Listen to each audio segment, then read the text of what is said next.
Just for those of you who don't know me, my name is Reshma Hingorane. I am a psychiatrist by training, also an OBGYN.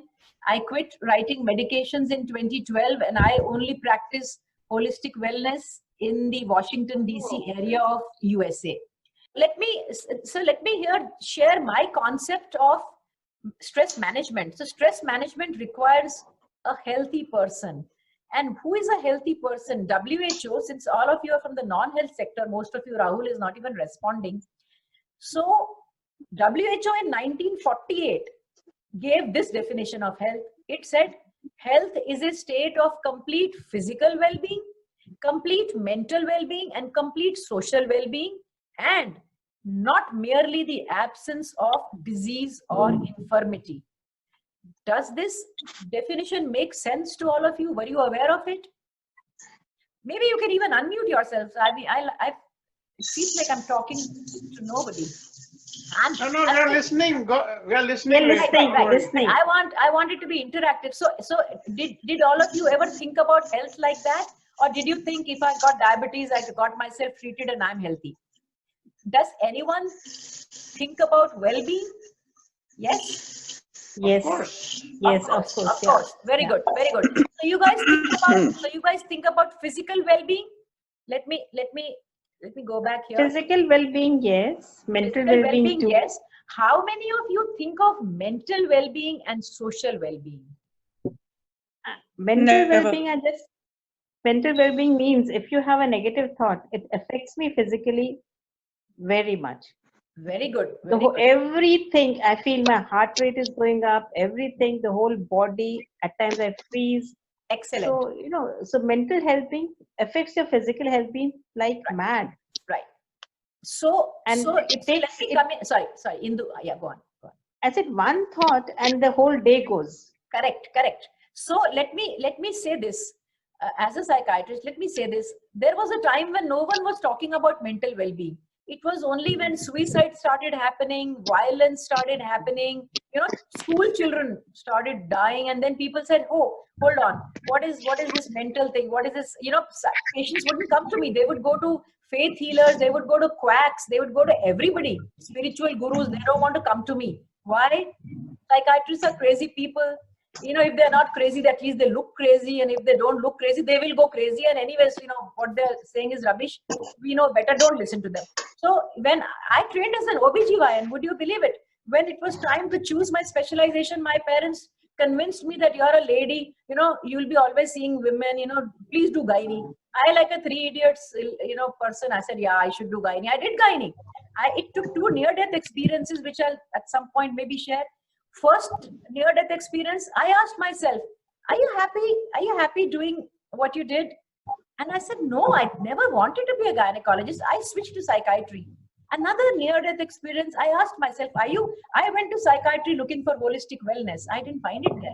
I was seeing 100 patients in gynae. I started seeing 100 patients in psychiatry. Patients want to talk to me and saying, okay, abhi dawai khao, take this medicine. We will talk tomorrow. We'll talk in the evening. That's not what I wanted. So the point I'm making is mental well-being is never been on anybody's radar. Let me explain what is mental well-being, because it's important for you guys to understand that mind, first of all, there is no definition of mind. If I ask all you bright people, what is mind? You will say, oh, what is mind matter? What is matter? Never mind. Typical engineering response. But does anybody want to volunteer? What is mind? Difficult to define. It's impossible to define.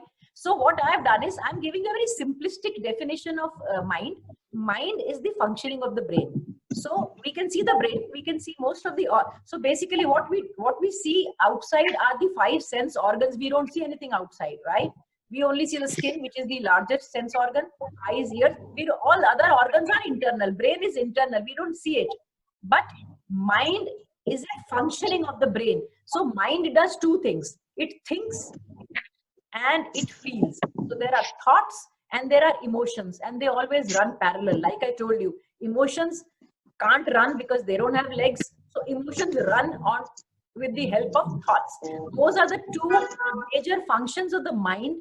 And the mental well-being is 3 things: thinking, feeling, and the effect they have on our actions. So let me, I used to do a lot of training for, sorry. Let me try to share my screen again. I used to do a lot of training for schools. So I have a very simple formula, 3-point formula for everything. So, okay, before I even go to that, let me talk about wellness. So everybody mistakes health and wellness. They think it's the same thing. It's not. So health is a state of complete physical, mental, social well-being. What is the additional thing in wellness? The additional thing is balance. So here I'm showing you a circle of life and a triangle of health. And here I'm showing you a three-wheeler. All of you have seen that, right? It has 3 equal sized wheels here. What if I put one wheel of a truck, another of a tricycle, and a third of a tractor? Do you think this three-wheeler is going to run very well? Topple. It's not going to start. It's not going to move. So it will topple. It will, yes, excellent. So not only will it not move, it will topple. So what do we do to not make it topple? I have very simple, I call it a power of 3. And that power of 3 to me is for a day. You have 24 hours in a day. Try and spare 8 hours for your physical well-being, 8 hours for your social well-being, and 8 for your mental well-being.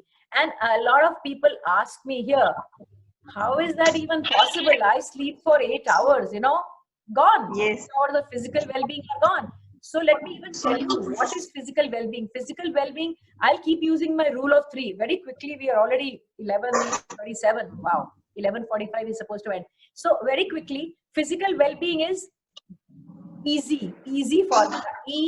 E, and Z. Okay. In fact, it probably will be much easier. Let me just continue with this one.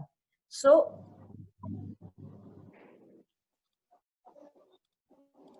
let me quickly go to physical well-being. Physical well-being is E, Z. It's an easy formula.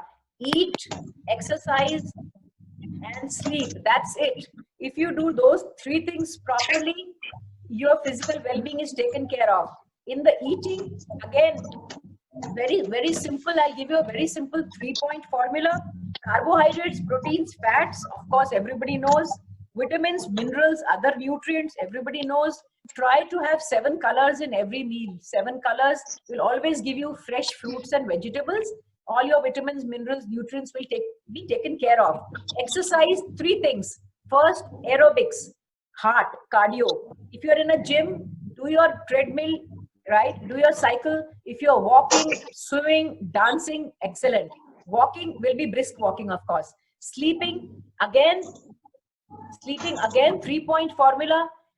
When you get up in the morning, do you have to use an alarm for your normal routine functioning? So whatever be your routine, okay, you should not have to use an alarm to wake up. Number 2, you should feel fresh when you wake up. Number 3, you should not be feeling sleepy in the daytime other than a siesta time, which you may have fixed for yourself. Quick example, a school teacher with a husband who returns from his shop at 10 o'clock at night, okay? So a school teacher has to reach school at 6 o'clock. She has to pack her kids' lunch, leave home. Her husband comes at 10. She can't sleep before 11. So her sleep is not getting completed between 11 and 4:30. So what does she have to do? She probably comes home from school, catches a nap in the afternoon time. Perfect. So you need to have a fixed time for your afternoon siestas also. If you are going to use thick curtains in the morning and sleep till late, if you are not going to rise with the sun and sleep with the sun as far as possible, that's when I said, when you don't listen to nature, nature will mess us up. Nature will definitely mess us up. So that is my very quick 3-point formula for physical well-being, EEZ. My 3-point formula for mental well-being is TEA. T is for thinking, like I told you here, thinking. E is for emotions, and A is for actions, light, camera, action. So again, very simple 3-point formula. Thoughts and emotions, like I said, positive, we are happy. Negative, be the cop, catch the negative emotion, trace it to its negative thought, replace it with a positive thought, and You will always, if you think rationally, what happens is, in the brain, there is a prefrontal cortex in the front here, right? And there is an amygdala, there's a limbic system, which is the seat of emotion. The seat of emotion is not in our heart. Heart is a pumping organ. So what happens, we call it an amygdala hijack. You would have noticed that, you know, if two people are, husband and wife are not getting along, you will be very good in counseling them. You will give them just the correct suggestion. When it comes to your own relationships, you're not able to apply that. Why is that? Because in your own situation, your amygdala is hijacked. You know, all the blood from here has gone here. So what is happening? You're not able to think rationally. So why are we not able to think rationally for ourselves? Because our emotions are getting involved. So if you're feeling sad, and if you're wallowing in self-pity, and if all you're saying is why me, it's not going to, this is not functioning. All you need to do is get out of that negative emotion, trace the thought. The minute you start tracing thoughts and thinking, intellectualizing, you will get the right thought, because we all know the right? We mostly think correctly. It's only sometimes that we get those negative emotions and negative thoughts. And if you're getting them constantly, they are then coming from an illness. So let me, are you all with me for till now? Is everything good? Yes. Do we end in 3 minutes, or do you want me to just quickly complete it? Continue. Okay. So I now come to the worst part of the okay. So I already showed you parallel tracks, thoughts and emotions. They are always running parallel. Another important thing I'll tell you here. A lot of people think schizophrenia is split personality. It's not. Schizophrenia is split of these rail tracks. The thought and the emotions, when they split up, that's what people call madness, schizophrenia, psychosis. It isn't about a split personality. That's multiple personality disorder. So let's get back to social well-being. That is the worst. It's the most ill understood. My formula for social well-being is RAINS. RAINS, okay? R is for relationships. So what is social well-being? Man is a social animal. So my relationships with everybody is what is social well-being. So just remember the word. R is for relationships. A is for the animate world. It's a very, very poor, because for school children, I would always use mnemonics.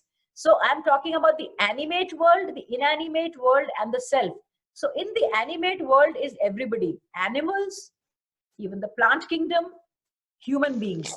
Inanimate world is nature. And most of us sometimes don't even think about a very strong relationship that we need to have with nature. Mountains, rivers, all of art, self is so in relationships. Another easy formula is show.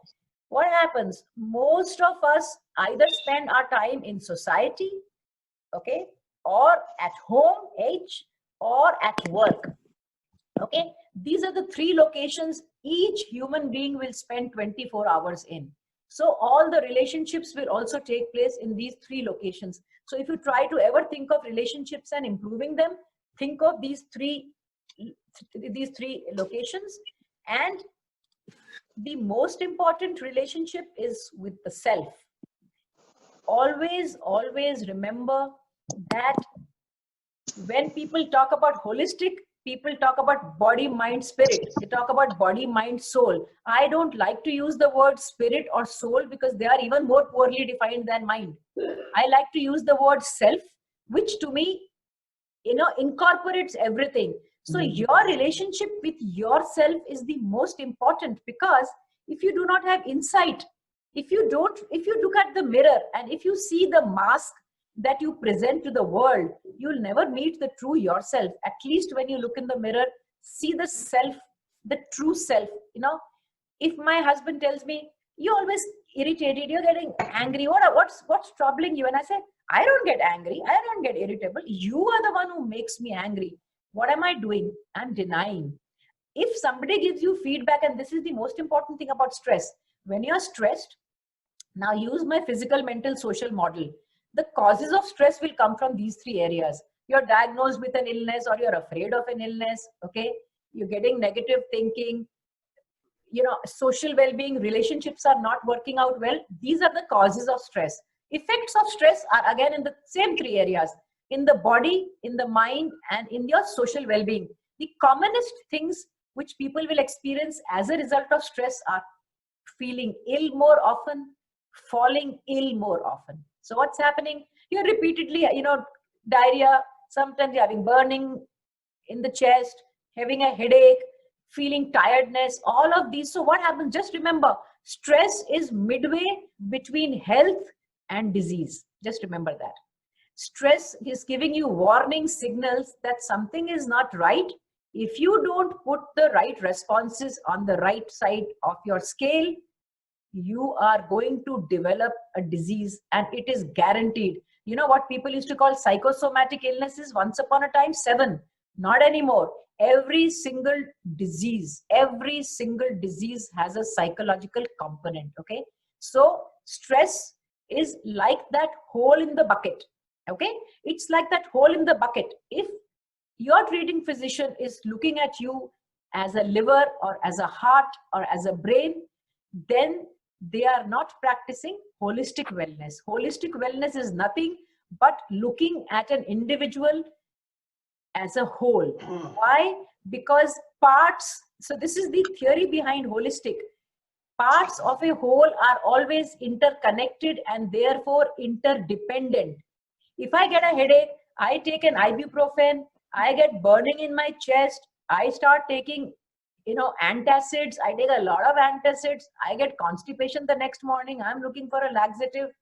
Very, very typical example, it's on my website, I use it very frequently. Somebody calls, Ritika calls me and says, my best friend Ritika, and she says, Reshma, you didn't call me this morning, you always call every morning. And I said, Ritika, I said this, and Ritika says, you don't sound well, is everything all right? I start crying because what was the problem of my headache was I had a fight with my partner, or my business was not doing well. So Ritika, I cried, she consoled me, things were all good. I felt better, my headache was gone. So holistic approach is looking for that hole in the bucket.